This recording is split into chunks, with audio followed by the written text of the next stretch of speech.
마태복음 16장 24절 말씀 우리 한 목소리로 읽도록 하겠습니다. 시작. 이에 예수께서 제자들에게 이르시되 누구든지 나를 따라오려거든 자기를 부인하고 자기 십자가를 지고 나를 따를 것이니라. 아멘.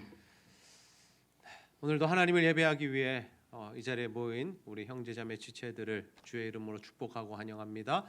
우리 옆 사람과 한번 인사합시다. 보고 싶었습니다. 다시 한번 인사합시다. 보고 싶었습니다. 날씨가 갑자기 많이 추워졌습니다. 보통 환절기가 오면 이 감기 환자들이 급증하게 됩니다. 그런데 이번 연도에 환절기 감기는 조금 우리를 더 많이 불편하게 합니다. 왜냐하면 예전에는 환절기니까 그래 기침 정도 하는 거겠지, 콧물이 조금 나오는 거겠지, 목이 좀 따가운 거겠지, 몸살기가 좀 있는 거겠지라고 생각을 했는데 이 증상들이 무슨 증상들과 비슷하죠? 코로나 증상과 비슷하다 보니까 사람들이 더 많은 두려움을 가지게 됩니다. 목만 조금 아파도 나 코로나 걸린 건 아닌가? 콧물이 조금 나면 병원 가서 검사 받아야 되나? 이런 고민들을 하게 되는데 여러분, 이러한 시기일수록 정말 개인 위생에 더 주의하시고 또 이렇게 하나님의 은혜를 구하며 신앙생활 하셔서 하나님 주시는 영육간의 강건함으로 이 시기를 잘 이겨내고 극복하는 저와 여러분들 되시기를 주님의 이름으로 축복합니다. 우리가 가정이든 학교든 친구든 동료든 교회든 공동체를 이루어 가다 보면 참 하나 되는 것이 쉽지 않음을 경험하게 됩니다. 우리가 왜 하나 되기가 쉽지 않냐면 서로 힘 겨루기를 하기 때문이죠. 시대마다 또 세대마다 또 사람들마다 공동체마다 어떤 힘을 가지고 싸우느냐는 다 다릅니다. 돈이 많으냐가 힘이 될 때가 있고, 실제적으로 나에게 육체적인 힘이 더 있는 것이 힘이 될 때도 있고, 또는 학력이 또 힘이 될 때도 있고, 또 어떤 사회적 지위나 명예가 우리에게 힘으로 다가오기도 합니다. 그러나 어찌되었든지 이 세상은 힘의 원리로 만들어졌고 또 힘의 원리로 또 세워져 가고 있습니다. 하나님께서 창조하신 세상은 그렇지 않았지만 죄로 타락한 이 세상은 계속해서 모든 것을 힘의 원리로 해석하고 힘으로 상대방을 제압하고 또 힘으로 상대방보다 더 높은 자리에 올라가는 것을 원하기 때문에 날마다 이 힘겨루기, 힘의 다툼과 힘의 싸움들이 존재한다라는 거죠. 그렇다면 여러분, 우리는 과연 그리스도인으로서 이 힘이 지배하는 세상을 어떻게 살아가야 할까요? 더 나아가서 우리가 정말 예수 그리스도를 믿고 십자가로 산다는 것은 과연 어떠한 삶을 사는 것이겠습니까? 예수님께서 이 땅에 오셨을 때 이스라엘은 로마의 지배를 받고 있었습니다. 속국이었다라는 겁니다. 그래서 그 당시에 모든 사람들이 누구를 신으로 여겼느냐? 바로 로마의 황제를 신으로 여겼습니다. 그가 가장 큰 힘과 권위와 권세를 가진 존재였고 모든 사람들이 그 앞에서 무릎을 꿇고 있었다라는 거죠. 그런데 예수 그리스도의 제자였던 이 마가가 이 복음서를 기록하면서 첫 절에 뭐라고 기록하고 있냐면 예수가 진짜 왕이시다라고 기록합니다. 우리 마가복음 1장 1절 말씀 함께 한번 읽어봅시다. 시작. 하나님의 아들 예수 그리스도의 복음의 시작이라. 아멘. 여러분, 그 당시에 사람들에게 신의 아들은 황제였습니다. 로마의 황제였습니다. 그리고 이 복음이라는 단어는 언제 사용되었느냐 하면 이 황제의 아들이 태어나거나 황제가 전쟁에서 승리했을 때 이런 일에만 사용할 수 있는 단어였다라는 거죠. 그런데 여러분, 지금 마가가 진짜 신의 아들은 누구라고 고백하고 있습니까? 예수 그리스도다. 그리고 진짜 복음은 예수님이 복음이시다라고 말하고 있다라는 거죠. 이러한 선포는 자칫 정치적으로 해석될 수도 있었고 또는 혁명적으로 또 이해할 수 있었습니다. 그래서 지금 마가가 이러한 고백을 한다는 것, 이러한 내용을 마가복음을 시작하면서 기록하고 있다라는 것은 자신의 목숨을 건 행위였고 또 이것을 받아들인 예수를 믿는 자들은 로마의 황제가 하나님의 아들이 아니라 예수가 하나님의 아들이심을 믿으며 그들의 목숨을 내어놓고 신앙생활을 했다라는 거죠. 예수님께서 공생의 사역을 시작하시자 유대인들이, 이스라엘 백성들이 기대했던 바가 무엇입니까? 예수가 진짜 우리의 왕이 되었으면 좋겠다라는 것이었습니다. 예수님께서 사역하시면서 보여주신 모습이 무엇이냐면, 물론 복음을 전하시고 하나님의 말씀을 가르치셨지만 예수님께서 여러 가지 이적과 기적들을 보여주셨죠. 여러분, 오병이어의 사건을 기억하십니까? 오병이어로 5천 명이 넘는 인원들이 먹고 12바구니가 남았습니다. 여러분, 그러한 모습, 기적들을 진짜로 우리가 바라보았다면 그 기적을 베푸신 예수님을 우리가 어떤 존재로 받아들였겠습니까? 로마의 황제 따위는 아무런 문제가 되지 않는 거죠. 무리를 걸어오시는 예수님의 모습을 본 제자들은 어떻게 느꼈을까요? 이 정도 기적이면, 이 정도 능력이면, 이 정도 파워면, 이 정도 힘이면 로마의 황제는 이길 수 있다라는 것이 그들의 결론이었습니다. 그래서 그들은 예수님께서 자신들의 정치적인 왕이 되셔서 로마를 물리치고 그 땅을, 또 이스라엘을 패권 국가로 세우시고 그 땅에서 예수님께서 왕으로 통치하기를 기대했다라는 거죠. 그런데 여러분, 예수님께서 그런 모습을 한 번도 보여주시지 않습니다. 로마 황제와 대적을 한다거나 또는 자신의 세력들, 자신을 따르는 제자들과 함께 로마 군사들과 전쟁을 일으킨 적이 한 번도 없습니다. 더 나아가서 자신을 잡아 죽이려는 그 종교 지도자들, 또 그들이 보낸 하수인들 앞에서 예수님께서는 물리적인 힘을 쓰시지 않았다라는 거죠. 물론 예수님의 사역 가운데 영적인 세력들과의 싸움은 늘 있어 왔고, 또 그것을 예수님께서 묶으시고 파하시는 능력을 보여주셨습니다. 귀신 들린 자들을 쫓아내셨고, 그 악한 영들을 묶으셨고, 다시는 그들이 사람들에게 역사하지 못하도록 하나님께서 역사하셨다라는 거죠. 그러나 이 물리적인 힘, 세상적인 힘, 그들과 싸워야 하는 이 육체적인 싸움은 예수님께서 하시지 않았다라는 거죠. 여러분, 왜 예수님께서 이 땅에 오셔서 세상 사람들과 이런 힘의 대결을 하시지 않았던 것일까요? 예수님께서 그들을 죽이고자 하셨다면, 그들에게 심판을 내리고자 하셨다면 애굽에 내리셨던 10가지 재앙을 내리셨으면 어땠을까? 더 나아가서 예수님 말 한마디면 사실 로마 황제가 죽었지 않겠습니까? 예수님의 말 한마디면 세상이 다 뒤집어지지 않았겠습니까? 그러나 하나님 나라는 그렇게 세워지는 것이 아니기 때문에 예수님께서 그 힘을 사용하시지 않았다라는 거죠. 여러분, 하나님의 나라는 어떻게 세워집니까? 철저히 십자가로 세워지는 겁니다.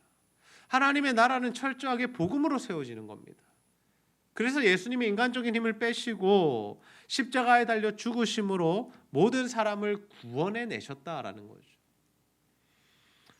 예수님께서 십자가를 지신 것은 자신의 힘을 빼신 것입니다.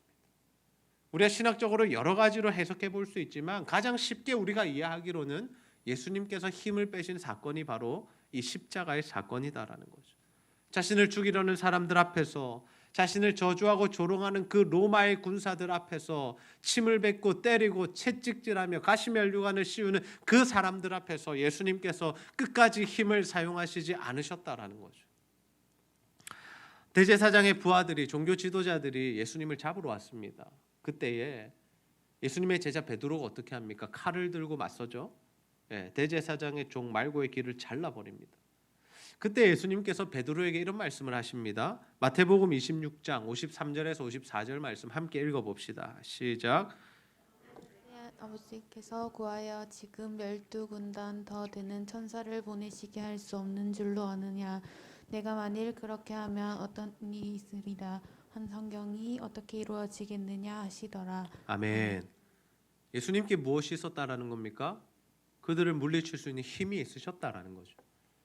내가 지금 아버지께 구하면 12군단 더 되는 천사가 내려와서 저들을 멸할 수 있다라는 겁니다. 아무것도 아니다라는 겁니다. 말 한마디면 저들을 다 물리치고 죽일 수 있다라는 거죠.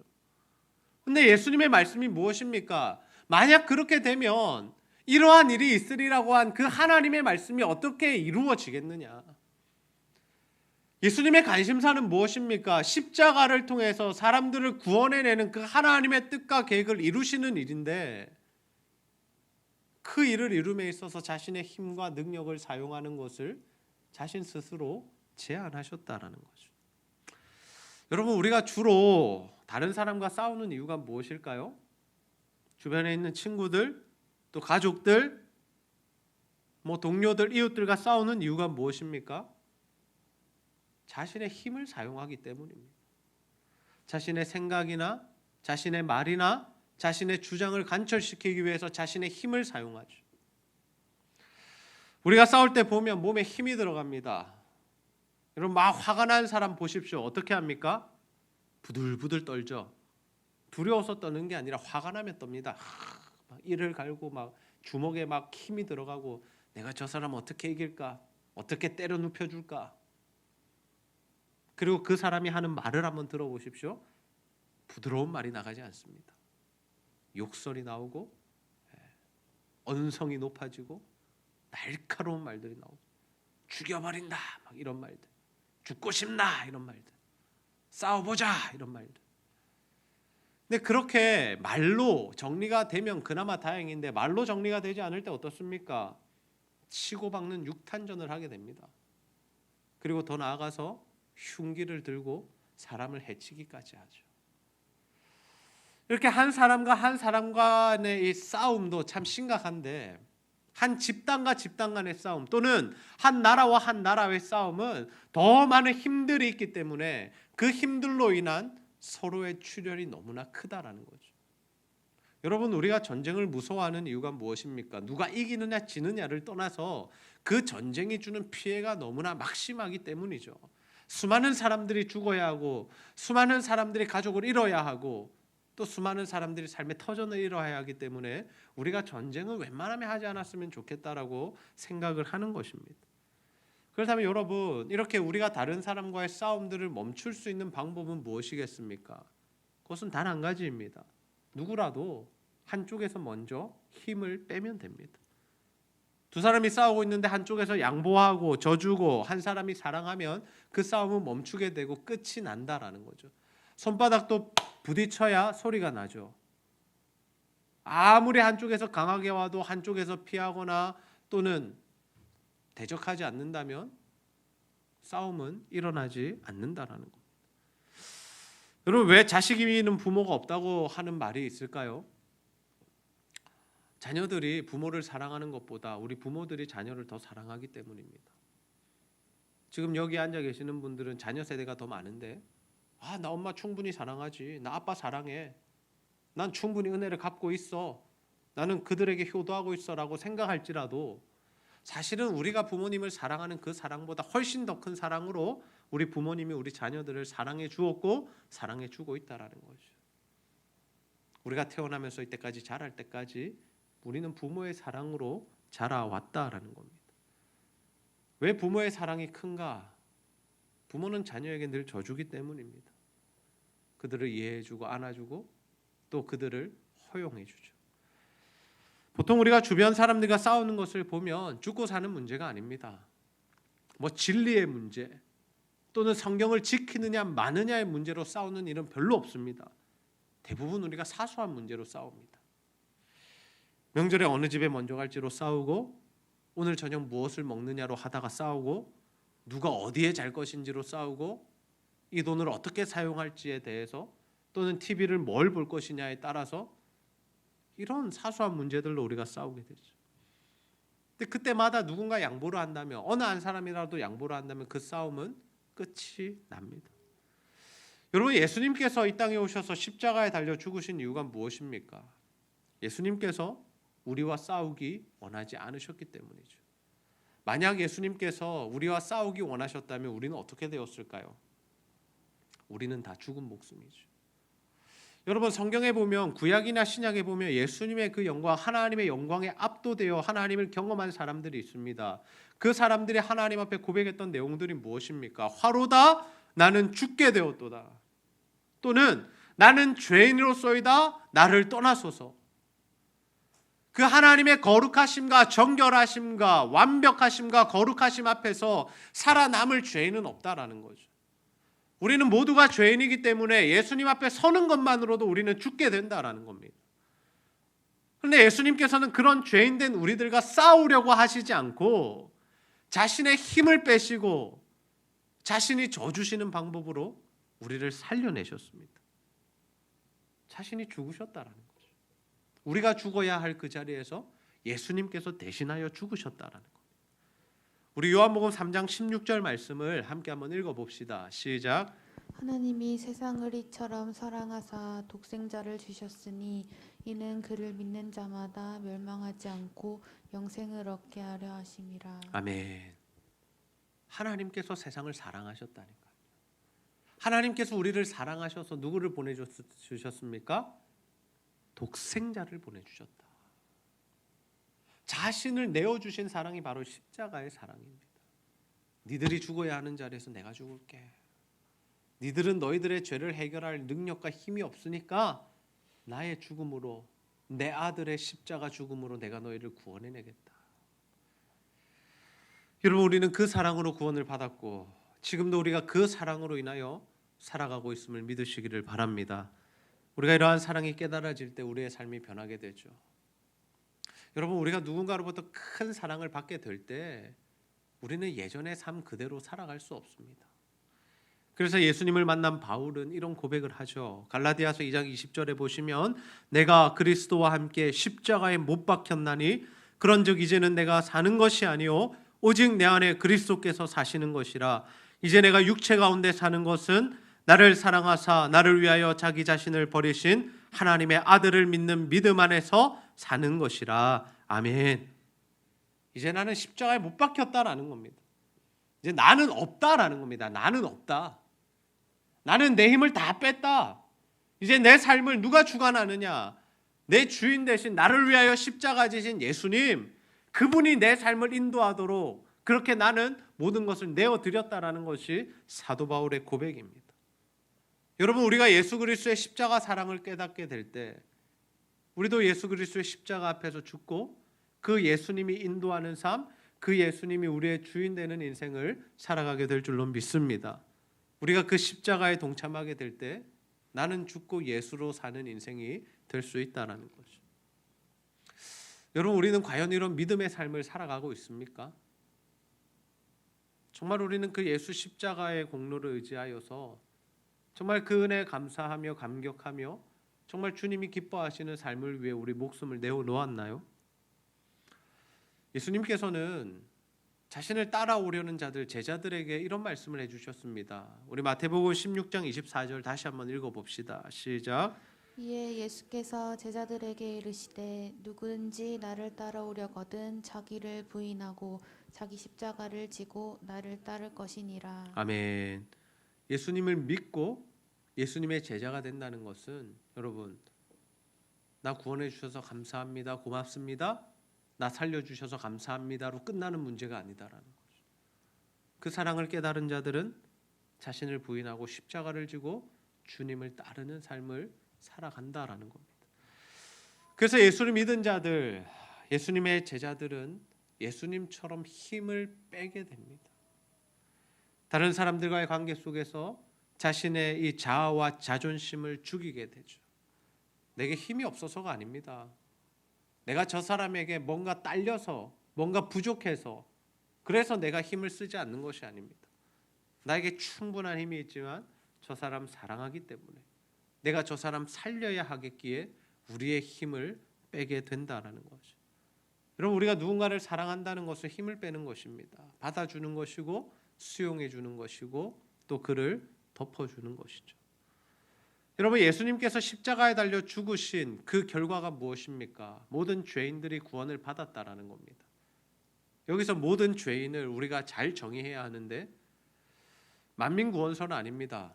이 땅을 살아가는 모든 사람들이 구원을 받았다라는 것이 아니라 이 땅을 살아가는 모든 죄인들이 예수를 믿으면 구원을 받는다라는 거죠. 똑같이 죄인이지만 예수를 믿는 자들에게는 하나님의 아들이 되는 권세가 임한다라는 거죠. 그래서 우리가 이러한 십자가의 삶을 살아갈 때 우리도 예수님 따라서 정말 십자가를 실천할 때 어떤 일이 일어나느냐? 우리 주변 사람들이 살아나게 된다라는 거죠. 여러분, 스데반 아시죠? 스데반 집사님. 그가 예수 그리스도의 복음을 전하다가 돌에 맞아 죽게 됩니다. 그런데 그가 돌에 맞아 죽을 때 누가 그 일을 주관했냐면 바로 사도 바울이 그 일을 주관했다라는 거죠. 사도행전 7장 58절에 보시면 성 밖으로 내치고 돌로 칠세 증인들이 옷을 벗어 사울이라 하는 청년의 발 앞에 두니라. 이 사울이라고 불리는 사람이 우리가 잘 알고 있는 사도 바울인데요. 이 사도 바울은 예수를 믿는 자들을 옥에 가두고 잡아서 죽이는 일에 앞장섰던 사람입니다. 근데 그가 이 스데반을 죽인 다음에 다메섹이라는 곳에 있는 그 도시에 있는 사람들, 그 사람들 또 잡으러 가는 그 길에 누구를 만나냐면 예수님을 만났다라는 거죠.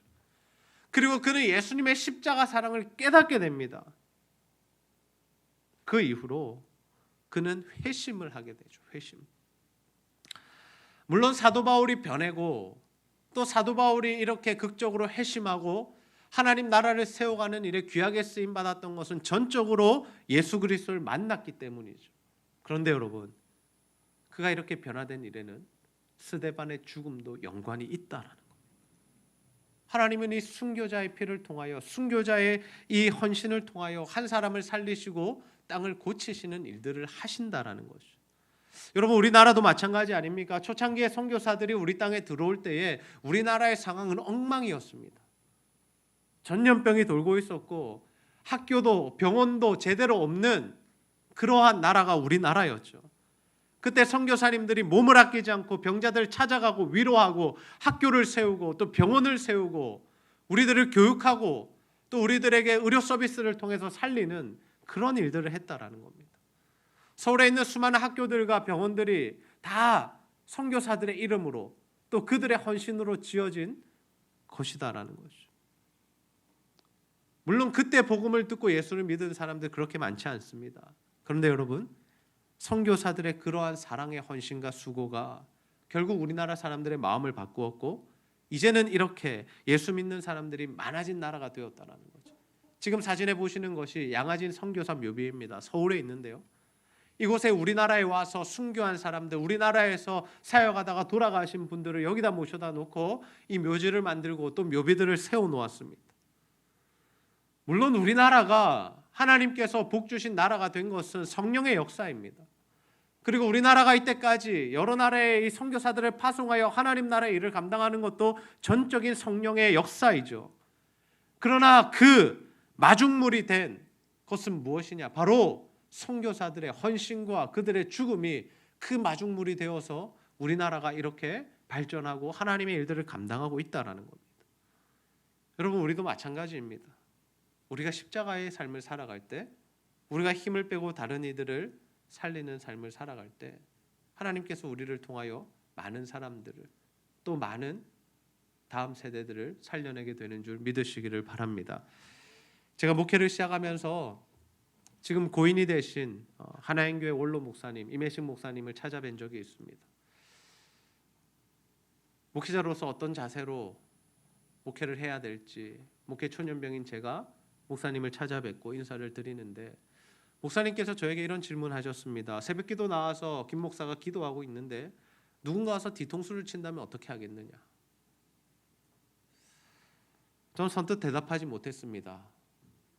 나도 때려야 되지 않을까? 멱살을 잡고 막 흔들어야 되지 않을까? 여러 가지 생각이 머리를 스쳤지만 대답은 하지 못했습니다. 근데 목사님께서 저에게 주셨던 말씀이 뭐냐면 그래도 목사는 참아야 된다. 그래도 목사는 참고 그들을 사랑해 주어야 한다. 이게 목사님께서 저에게 주신 대답이었습니다. 여러분, 이런 일은 목회 현장에서만 일어나는 일이 아닙니다. 우리 일상 가운데 너무나도 많은 일들이 일어나죠. 살아가다 보면 많은 사람들과 싸울 일이 있고요. 많은 사람들이 나의 마음을 아프게 하고 상처를 주고 또는 때로는 우리에게 피해를 입히고 또 정말 믿었던 친구나 정말 믿었던 사람들에게 배신을 당하고 뒤통수를 맞는 일들이 발생한다는 겁니다. 그때 우리 마음 가운데서 올라오는 욱하는 이 심정이 뭡니까? 죽여버려야겠다. 복수해야겠다. 내가 가진 모든 힘으로 내가 갚아줘야지라는 생각을 하게 됩니다. 그러나 우리는 그때마다 무엇을 생각해야 됩니까? 예수 그리스도께서 더러운 죄인된 나를 위하여 십자가에 달려 죽으셨지. 내 그 모든 죄를 사하시기 위하여 예수님께서 십자가에 달려 피 흘려 죽으셨지. 우리가 그 예수 그리스도의 십자가 사랑을 기억할 때 우리가 다른 사람들을 이해하고 용납하고 용서해주고 그들을 안아주는 사랑의 삶을 실천하게 될 줄로 믿습니다. 우리가 그러한 삶을 살아갈 때, 우리에게 그러한 마음이 있을 때 우리를 통해서 다른 사람들이 살아나게 된다는 거죠. 우리가 한 공동체 이루어 간다는 거, 뭐 가정이든 교회든 학교든 뭐 학원이든 직장이든 다 쉬운 일이 아닙니다.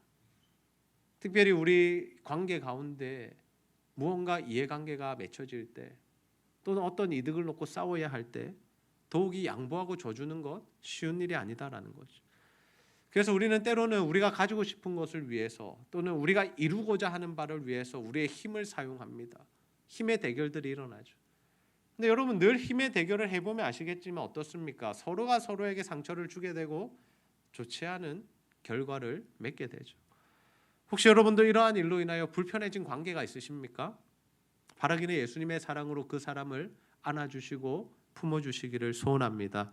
지금 힘겨루기를 하고 있는 사람이 있다면, 마음에 갈등하며 싸우고 있는 사람이 있다면 먼저 힘을 빼고 그들을 안아주십시오. 내가 죽으면 가정이 살고, 내가 죽으면 교회가 살고, 내가 죽으면 내가 속한 공동체가 살아나게 된다라는 거죠. 여러분, 우리가 십자가로 살아가면 지금 당장은 우리가 지는 것처럼 보이고, 그래서 분하고 억울하게 느껴질 수도 있습니다. 내가 언제까지 참아야 돼? 내가 언제까지 양보해야 돼? 왜 나만 바보같이 살아야 돼? 이런 마음이 우리 가운데 늘 찾아온다라는 거죠. 그러나 여러분, 우리가 인내하며 그러한 십자가의 삶을 살아갈 때 시간이 지나면 지날수록 생명의 열매를 맺게 됩니다. 예수님께서 십자가에 달려 죽으심으로 많은 사람들이 구원을 얻었다는 거 여러분 기억하십시오. 스데반의 죽음으로 사도 바울이 예수를 믿게 되었고, 그 사도 바울의 사역으로 수많은 교회가 세워졌음을 기억하시기 바랍니다. 우리나라에 선교사들이 왔고, 그들의 헌신과 사랑과 수고와 순교로 말미암아 이 땅에 많은 교회들이 세워지고, 지금도 우리가 그 복음의 빚으로, 그 사랑의 빚으로, 그 피의 빚으로 이렇게 주님 안에서 복음으로 살아가고 있다는 거 기억하시기를 바랍니다.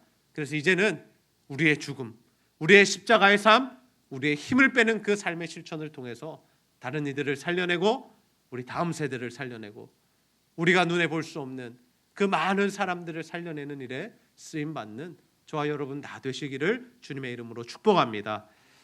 우리 시간 미랄 찬양 함께 부르시고 말씀 붙들고 기도하는 시간 같습니다.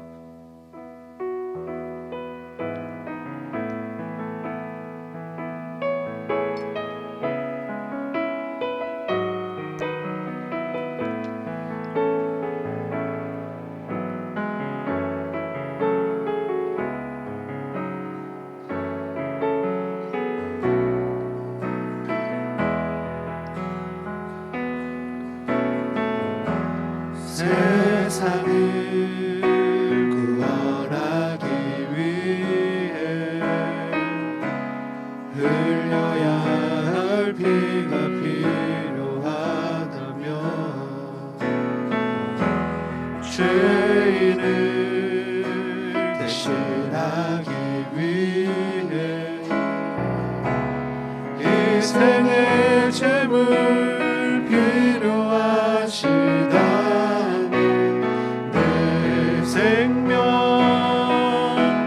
재단 위에 드리리 주 영광 위에 사용하소서. 생명이 또 다른 생명 낳고 주님 볼 수 있다면 나의 삶과 죽음도 아낌없이 들으리. 죽어야 다시 사는 주의 말씀 믿으며 하나의 미랄 되어 썩어지리니 예수님처럼 살아가게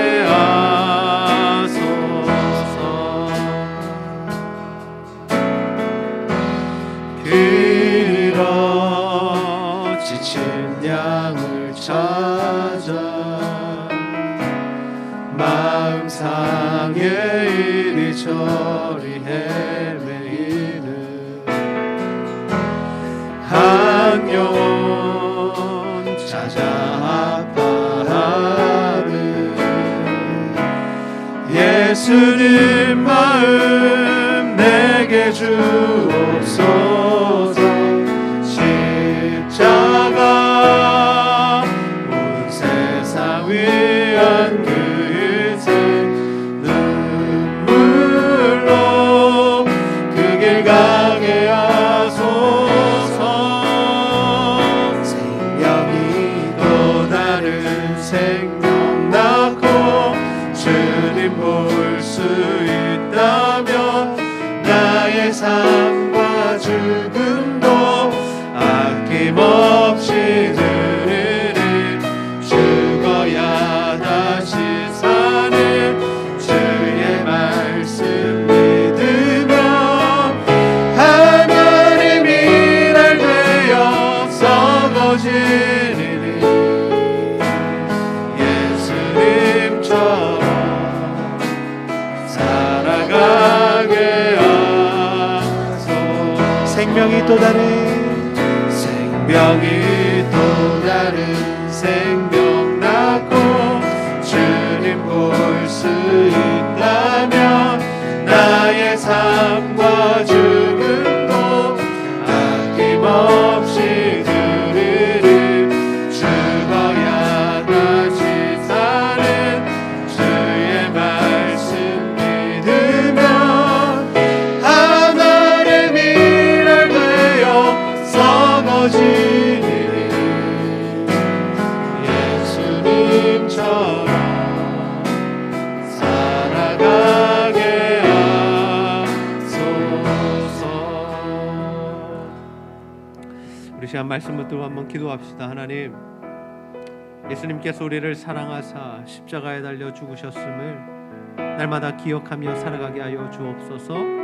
우리가 그 예수 그리스도의 사랑을 받은 자로서 힘을 빼고 십자가의 삶을 살아 다른 이들을 살리는 인생 되게 하여 주시고, 정말 그러한 십자가의 삶을 통하여서 우리가 이렇게 복음을 누리고 은혜를 누리며 살아가듯이 우리의 십자가 삶을 통하여 다른 이들을 살려내고 다음 세대를 살려내고 이 지역 사람들을 살려내고 지금 우리가 기대하고 눈에 보이지 않지만 하나님 나라가 세워지는 놀라운 역사가 있게 하여 주옵소서.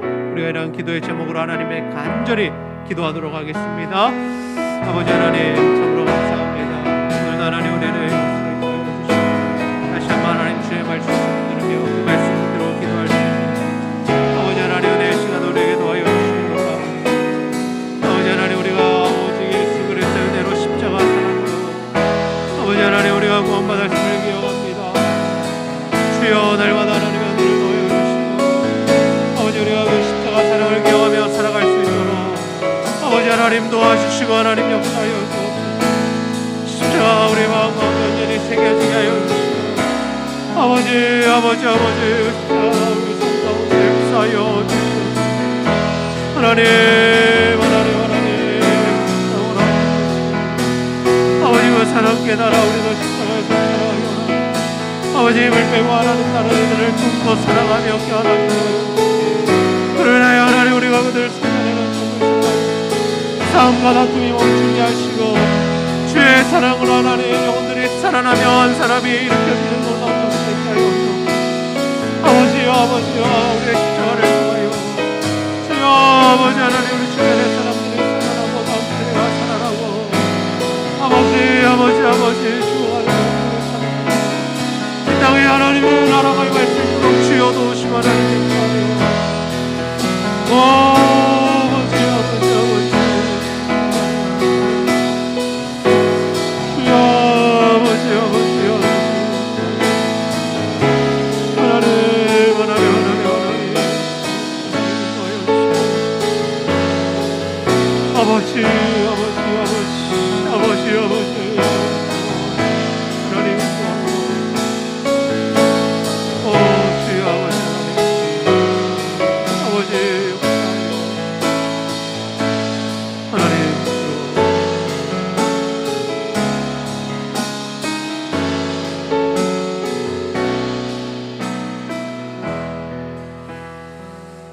하나님 참 감사합니다. 오늘도 하나님 말씀을 통하여 예수 그리스도의 십자가 사랑과 그 사랑을 받은 자들의 삶이 어떠해야 하는지 깨닫게 하여 주시니 너무나 감사합니다. 예수님께서 우리의 죄를 사하시기 위하여 이 땅에 사람의 모양으로 오셔서 십자가에 달려 죽으신 우리가 그 사랑을 날마다 기억하며 살아가게 하시고 우리도 그 사랑을 받은 자로서 우리의 힘을 빼고 십자가로 살아 다른 이들을 살려내는 삶을 살아갈 수 있도록 인도하여 주옵소서. 그래서 우리 주변에 있는 모든 싸움과 다툼들이 멈추어지게 하여 주시고 우리의 십자가 사랑을 통하여서 우리 가족들이 또 우리 교회가 우리 이웃들이 살아나게 하시며 또 다음 세대와 우리 눈에는 보이지 않는 또는 우리가 상상할 수 없는 수많은 백성들이 주께로 돌아오는 일에 우리가 마중물로 쓰임받을 수 있도록 인도하여 주시옵소서. 오늘도 육적으로 영적으로 병든 지체들이 있사오니 하나님께서 기억하시고 만져주시고 또 고쳐주시고 예수 그리스도의 십자가 보혈의 은혜로 깨끗하게 나음을 받을 수 있도록 인도하여 주시옵소서. 함께 예배드리는 모든 성도들 하나님 은혜를 부어주시고 하나님과 교회와 성도를 사랑하는 마음으로 드리는 모든 물질과 헌신 주여 기쁘게 받으시고 아름답게 갚아 주시옵소서. 감사드리며 예수님의 이름으로 기도하옵나이다. 아멘.